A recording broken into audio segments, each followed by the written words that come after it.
What's up guys, today I'm going to be installing these Kenwood speakers into my 300ZX, as well as replacing the fog lights. So to start with the speaker, the first thing you gotta do is get this plastic cage off. The way you do that is you pull the front backwards and then kind of lift at the same time. This will cause the clips to kind of pop out. At this point I realized that the speakers had already been replaced in this car, which was going to make my install really easy. As you can see, I kind of just pull up on the back clips. It's just these little metal clips that hold them in. After that, you remove these 3 screws, or however many are holding in your current speakers.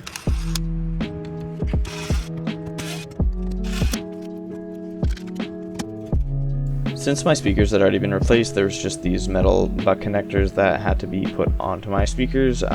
If you have original speakers, this will not work for you. You'll have to run new speaker wiring.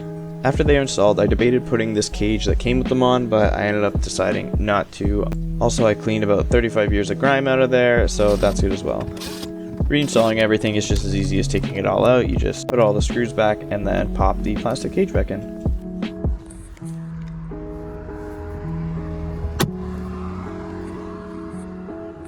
After the speakers are in, I moved on to replacing the fog light bulbs. To do this, start by removing the 2 screws that hold this trim in.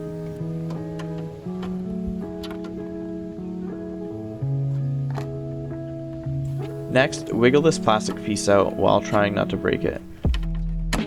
As you can see, mine had already been broken, which actually made it easier to get out.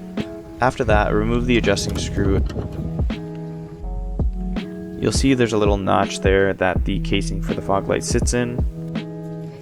Finally, remove the plastic the rest of the way and you can unplug the fog light. There is also this little spring on the bottom that is kind of a pain in the butt to get out, but you can do it if you try. Pull the old bullet connector from the light off and get your new bulb ready.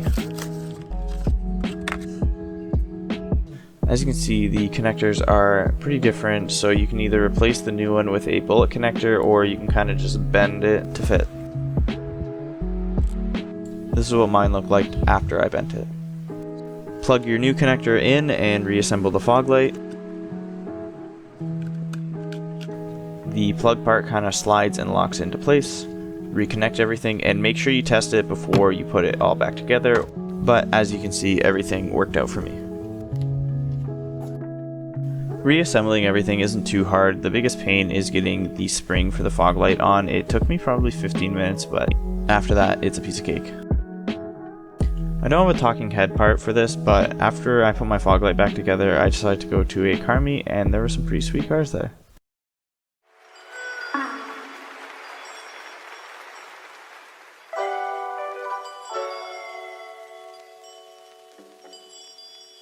Okay, Trey, I got this.